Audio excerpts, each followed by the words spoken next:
शेतकरी बंधूंनो नमस्कार। सध्या नांदेड जिल्ह्यामध्ये अतिवृष्टीचं प्रमाण मोठ्या प्रमाणात झालेलं आहे आणि आपल्या जिल्ह्यातील जी महत्त्वाची नगदी पिकं आहेत जसं की हळद आहे आणि केळी आहे, त्या दोन्ही पिकावरती मोठ्या प्रमाणावरती रोगाचं प्रमाण झालेलं आहे। तर शेतकरी बंधूंना मी या संदेशातून एवढे सूचित करण्यात येते की 30 तारखेपर्यंत अतिवृष्टीचा मोठा संदेश हवामान खात्याने दिलेला आहे। या काळामध्ये आपण वातावरण बघू शेतात जावं, शक्यतो जे विद्युत काम आहे, विद्युत वाहिनी आहे किंवा आपले लाईटचे काम किंवा घरचे इलेक्ट्रिसिटी असेल त्याच्या सान्निध्यात आपण येऊ नका, झाडाखाली थांबू नका, चांगल्या पक्क्या गाडीखाली सहारा घ्या, पुढे नाले क्रॉस करू नका। आणि या पिरियडमध्ये हळदीमध्ये कंदकुज नावाचा मोठा रोग आलेला आहे।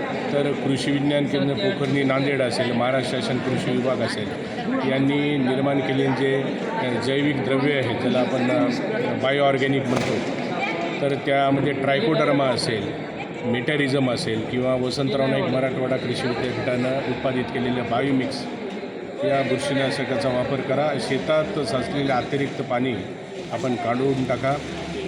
तसेच जास्तीत जास्त काळजी पिकाची घ्या, कारण बुरशीचा आणि रोगाचा फार मोठा प्रादुर्भाव आता पिकावर होत आहे। एवढंच या संदेशाद्वारे आपल्याला सांगायचं। तसेच मित्रो, 3 ते 18 ऑक्टोबरच्या दरम्यान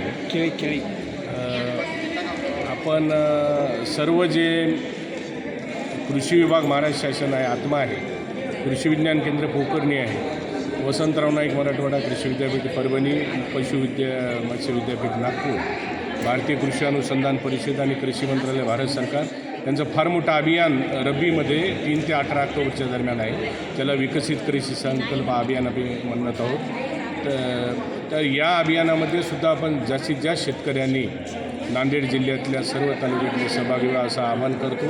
केळीमध्ये सुद्धा आपण बघितलं की सध्या बाजारभाव मोठ्या प्रमाणात केळीचे डाऊन झालेले आहेत आणि नवीन लागवडीमध्ये सुद्धा करपा, पानावरती ठिपके आणि कंदकुजीसारखे तसेच विविल जे कीड आहेत ती सुद्धा केळीमध्ये मोठ्या प्रमाणात आहे। तर सगळ्यात महत्त्वाचं तर अतिरिक्त पाणी केळीमध्ये साचू देऊ नका। जैविक बुरशीनाशकाचा, सेंद्रिय औषधाचा आपण वापर करा आणि तज्ज्ञाच्या मार्गदर्शनानुसारच आपण केळी आणि हळद पिकाचं व्यवस्थापन करावं, एवढा संदेश मी आपल्याला देऊ इच्छितो। धन्यवाद।